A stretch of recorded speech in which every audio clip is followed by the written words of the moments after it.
एक समय की बात है। एक हरे भरे जंगल में एक चतुर बंदर रहता था, रसीले फलों का आनंद लेते हुए अपना दिन बिताता था। जंगल के पास एक नदी थी और नदी में एक मगरमच्छ अपनी पत्नी के साथ रहता था। एक दिन मगरमच्छ नदी के किनारे आया और बंदर को फल खाते हुए देखा। बंदर ने दयालु होकर मगरमच्छ को कुछ फल दिए। मगरमच्छ को वे बहुत पसंद आए और वह रोज फल खाने और बातें करने के लिए बंदर के पास आने लगा।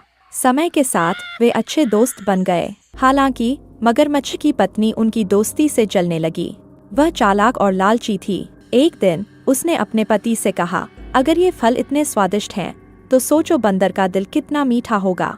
मैं उसका दिल खाना चाहती हूँ। मगरमच्छ डर गया, लेकिन अपनी पत्नी की बात को टाल नहीं सका। अगले दिन वह बंदर के पास गया और कहा, प्रिय मित्र, मेरी पत्नी ने तुम्हें हमारे घर खाने पर बुलाया है। मेरी पीठ पर बैठो और मैं तुम्हें नदी पार ले जाऊंगा।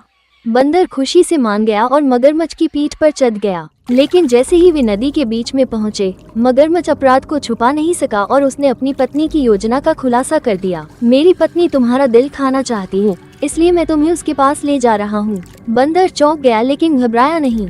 अपनी बुद्धि का उपयोग करते हुए उसने कहा, ओह मेरे प्यारे दोस्त, तुमने मुझे पहले क्यों नहीं बताया? मैंने अपना दिल पेड़ पर छोड़ दिया है। चलो वापस चलते हैं और मैं इसे तुम्हारे लिए ले आऊंगा। मगरमच्छ ने बंदर पर विश्वास कर लिया और नदी के किनारे वापस मुड़ गया।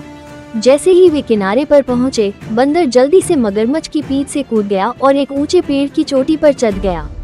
वहां से वो चिल्लाया, कोई अपना दिल कैसे पीछे छोड़ सकता है?